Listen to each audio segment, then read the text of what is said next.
I want to talk about something real, the bribery. The system is so corrupt. You know, that's not even what strikes me most, you know. That's not even what worries me most. That's not even what keeps me awake at night. The bribery itself, okay, that happens. But what worries me most is the shrugging shoulders that you see among Americans when you talk about it. The way Americans react when you talk about the bribery. Come on, your politicians are bought. Don't you see it?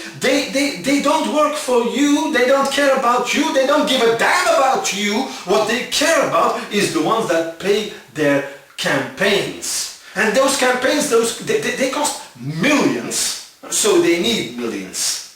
And who gives those millions to them? The wealthiest 1%. Or maybe, to be honest, the wealthiest 1/10 of 1%.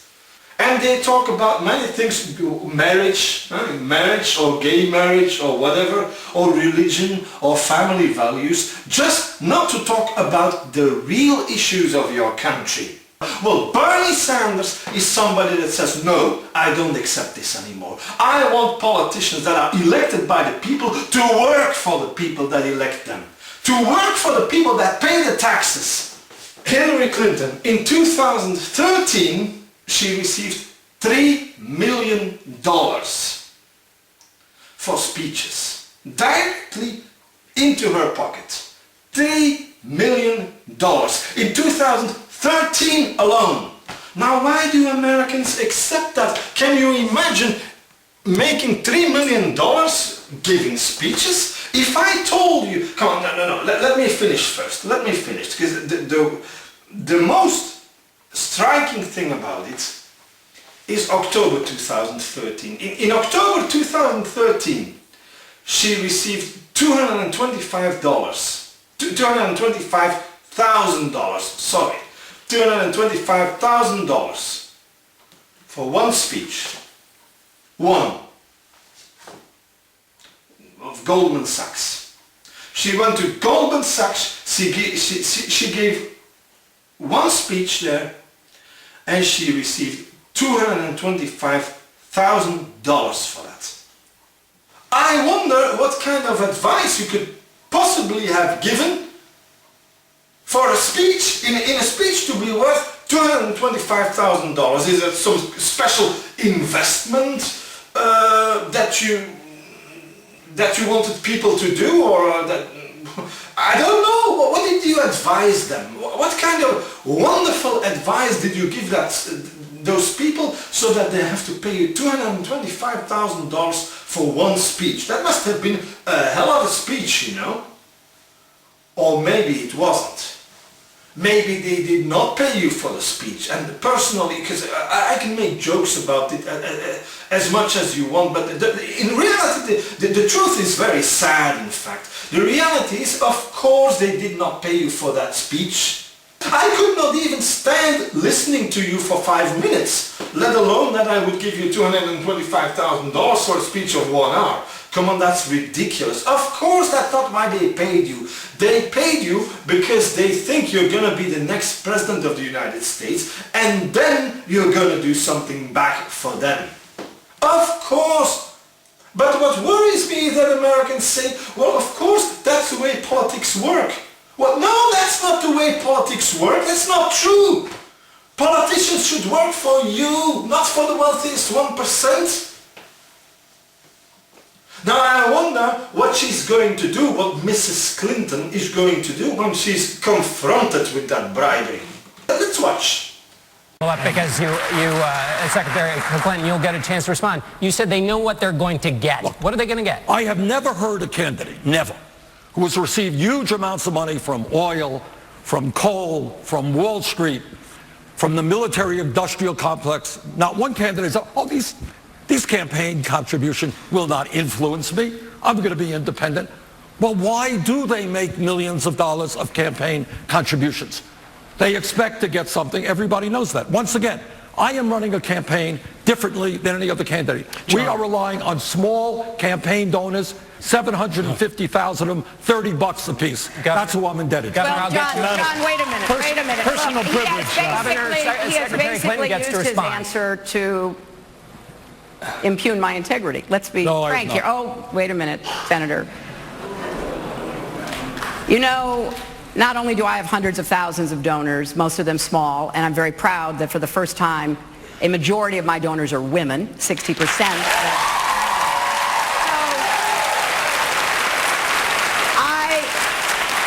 I represented New York, and I represented New York on 9/11. When we were attacked, where were we attacked? We were attacked in downtown Manhattan, where Wall Street is. I did spend a whole lot of time and effort helping them rebuild. That was good for New York, it was good for the economy, and it was a way to rebuke the terrorists who had attacked our country. So, you know, it's fine for you to say what you're going to say, but I looked very carefully at your proposal.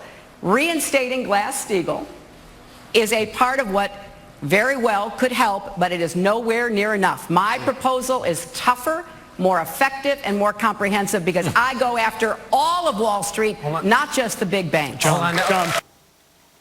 Did you get that?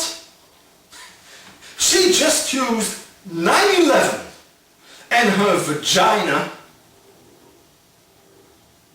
to counter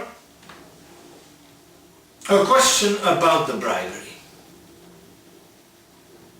Can you believe that? Can you believe it? 9/11, you bring up 9/11, so 9/11 was all about protecting the bankers or what? Protecting the bank? How dare you bring up 3,000 people were killed in 9/11 in that terrorist attack, but you don't care, you don't give a damn, that's what you just proved. You don't give a damn. But if you can use it for political reasons, well, then you don't hesitate. How dare you bring up 9/11 when you're answering a question about your utter bribery? And then that you're a woman. Well, you say, most of my supporters, most of my donators are women. Mrs. Clinton, this is ridiculous. You say, I'm so proud of that most of my donators are women. Yeah, but Bernie Sanders even has more female donators than you and even much more male donators than you. So you're covering the truth here. You say you're so proud. No, you're not. And what you don't say, because donators, yeah, well, the ones that give you the money, well, okay, that's one thing.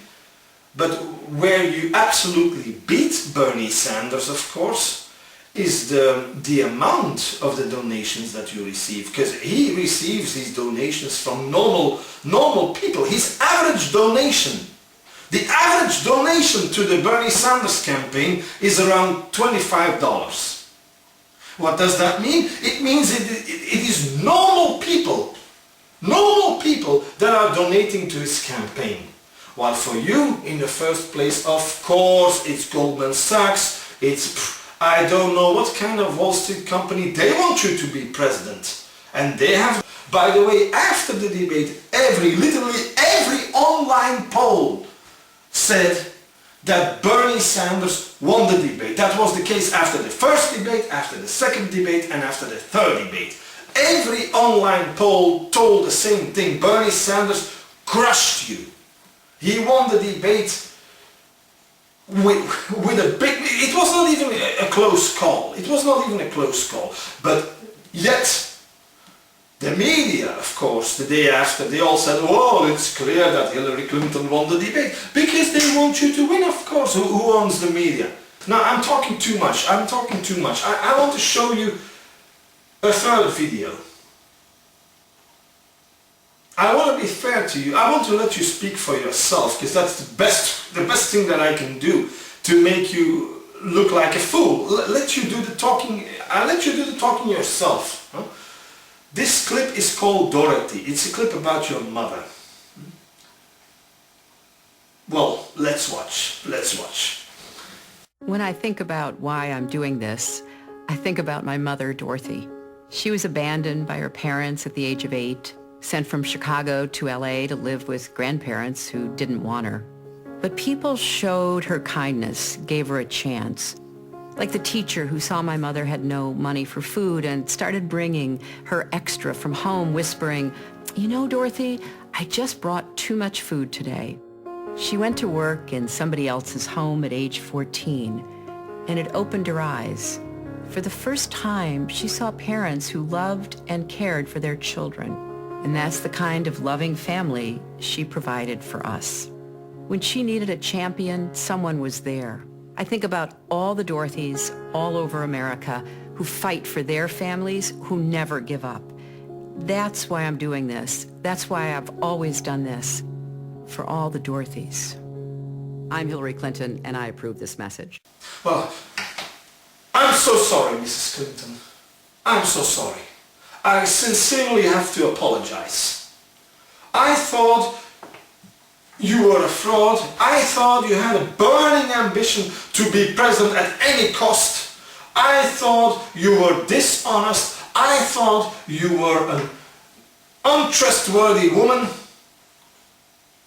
But I was wrong.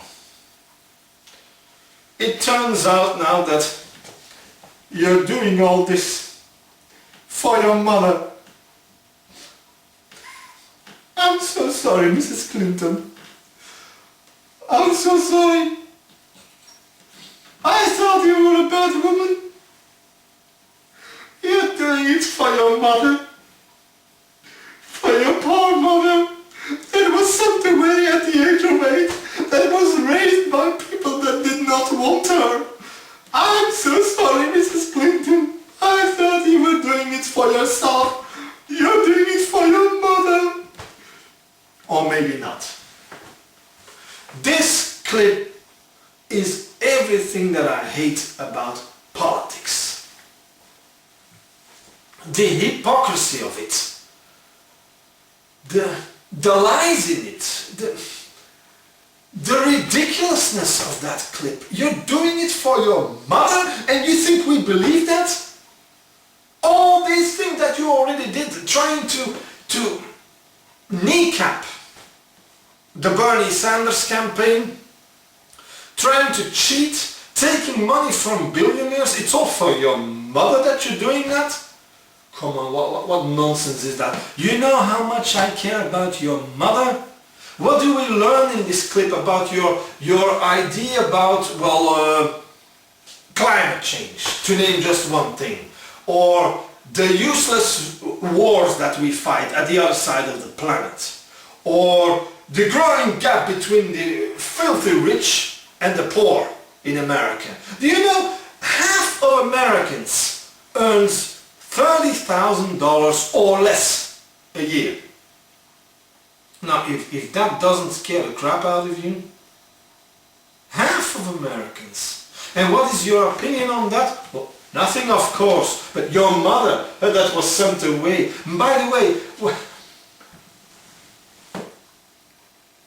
you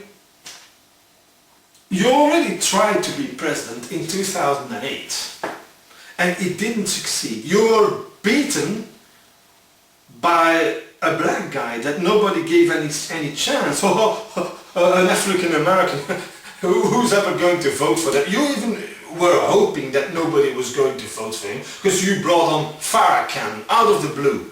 And you talked about Farrakhan, thinking that, well, he's a black guy, Obama is a black guy, maybe we will link the two together, maybe the voters will link the two together and will not vote for Barack Obama. That's what you were hoping for. You're not afraid of anything. You use any kind of dirty trick to become president. Everything about you, Mrs. Clinton, is so Republican. By the way, I want people at home to know that you started as a Republican. In your younger years, you were a Republican. It's only after you met your husband that you suddenly became Democrat. Something changed in your mind, you were in love, I don't know what it was, and you changed camps. But you were a Republican. You started as a Republican and I think you still are a Republican. Everything about you is so Republican. The dirty tricks, the lies, the hypocrisy, the cheating husband, everything about you is so Republican. I don't believe any human reaction from you. I don't believe your laugh. and I don't believe your tears. And now that we're talking about your tears, by the way, I want to show you another clip. Your tears. In 2008, well, maybe it's good to bring that up. 2008, let's watch. And let's watch the answer that Judge Deneen of Fox News gave you right after that. It's wonderful. You know, Hillary, it reminds me of when you started crying during your 2008 run. The reason for your tears? I have so many opportunities from this country. I just don't want to see us fall backwards. Really, Hillary? You don't want to see us fall backwards? You were crying because you were the one falling backwards, losing to the little-known Barack Obama. You couldn't believe it. Wonderful, wonderful. I couldn't have done a better job. I don't like Fox News, but Judge Deneen, well, really you did a good job there. That's really the heart of the problem. You don't want to see America fall backwards. You are falling backwards, Miss Clinton. And by the way, I'm looking forward to the 2016 election already, because I can guarantee you, Mrs. Clinton, you're going to lose again. What do you want more? When are you going to understand that nobody wants you? How many times do you have to lose a presidential election before you understand the point? We don't want you. But you don't get it, and you don't get the message. You were defeated in 2008 by a black guy that nobody ever gave any chance. And now, I'll tell you one thing, you're going to be defeated by Bernie Sanders. You lose literally every online poll. After every debate, everybody that fills in an online poll tells us that Bernie Sanders won the debate. Bernie Sanders has more followers on Twitter than you have. More followers on Facebook than you have. He wins more online polls than you do. And nationwide, well, people say, well, nationwide Hillary Clinton is still winning. Well, do you think that's going to stay the same? He's going to take Iowa, he's going to take New Hampshire. Do you really think after that the campaign is still going to be the same? That's what happened in 2008. Everybody said, well, no, don't worry, she's going to win, of course, because she's still leading nationwide. This is exactly the same thing that is happening. It's your arrogance that kills you. You think, well, nobody can do me anything. I'm going to be president. I decided to be president already when I was 3. No. I'm pretty sure, I want to look for possibilities on the internet to make a bet for $20, because that's what I can miss, $20. I want to make a bet for $20 that Bernie Sanders is going to be the next president of the United States. And by the way, why would you be afraid, Americans, to vote for Bernie Sanders? Probably the Republicans are going to send Donald Trump into the arena. And why not? There is one thing that we can, in this case the Republicans are absolutely right. There is one thing that we can absolutely learn from them. They follow their heart. Because I'm so fed up with that typical establishment argument. No, but we have to send Hillary Clinton, because otherwise maybe we're going to lose and a Republican is going to be president again. And isn't it better to elect Hillary Clinton than to have a Republican? Well, no. You have to follow your heart. I don't care who the Republicans will send. You have to follow your heart. And if you agree with Bernie Sanders on most issues, and that's what most Americans do, on the issues, they agree with Bernie Sanders. Well, then elect him. Why would you be afraid to elect him? He's a real man and he can beat Donald Trump. Opinion polls have shown it. He's going to crush Donald Trump. If it's going to be Trump against a Democrat, Bernie Sanders can absolutely crush him. So why would we have to vote for Hillary Clinton then for tactical reasons? I'm fed up with those tactics. Follow your heart. Do what your heart tells you to do for once. Don't be afraid. And don't vote for Hillary Clinton. Thank you.